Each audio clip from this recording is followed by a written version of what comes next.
Welcome to the Daily Dish. I'm Shay Pausa. Today we begin our She Knows Healthy You series.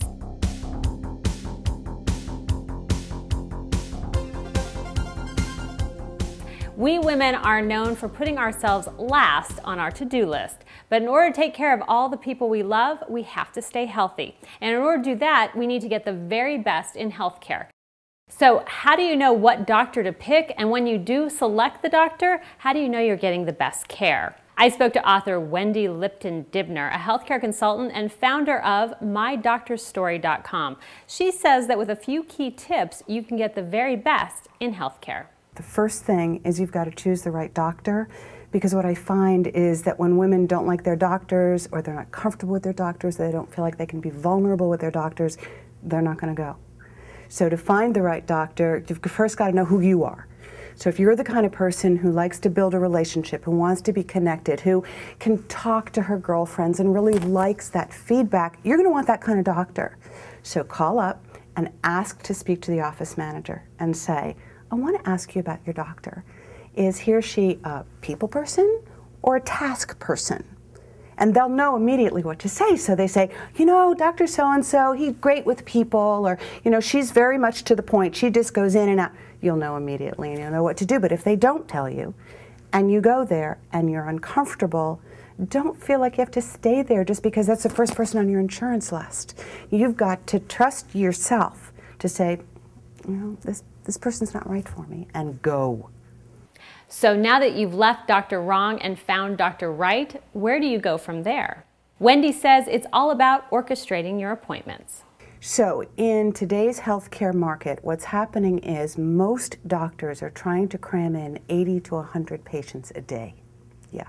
So what that means is you might only get about 6 minutes of face time. If you get more, that's fabulous, but mostly not so much.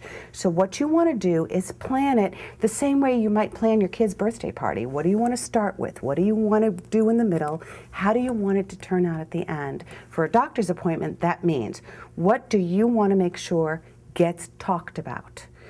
People say make lists. If that works for you, make a list. Bring a list of your history, of your meds, of your vitamins, of all of the things that you think a doctor wouldn't be interested in that you put in your mouth or you do to your body. Bring it in writing. And then, what are your questions? Make sure that you've got them written down, because we all think we're going to remember, but estrogen goes. Under stress, that's it, we're done. Write them down. And then when the doctor walks in and she says, so what are you here for today? Instead of just blurting out, I get headaches, say, well, let's start at the beginning. You know, I saw you 3 years ago for this, and I've been doing this, and now I'm here for this, and before I leave here today, I want to make sure that I get this. But Wendy says it doesn't stop with the one visit. You have to get your ducks in a row. You've got to get all your ducks in a row, and don't get a lame doc. Now, here's what I mean by that. Doctors are busy, and although they all have good hearts, that at least all my clients do, they have good hearts, they want to help, but again, they're seeing a lot of people, and they make these promises to you, and they say things like, I will follow up with your other doctor, and you know what, I'm going to send you a referral to this and this person, and you know, I think you should do this test. Why don't we follow through on that? But they don't always write it down. They don't always remember. If they have an assistant in the room who's just learning this new electronic medical records thing, you know, they're just people too. So follow up. You do the legwork. You make sure that you call them, you follow up, you call the other referring doctor and say, did you get a report? Did you hear from my doctor? Did you file my insurance? Don't leave it up to them.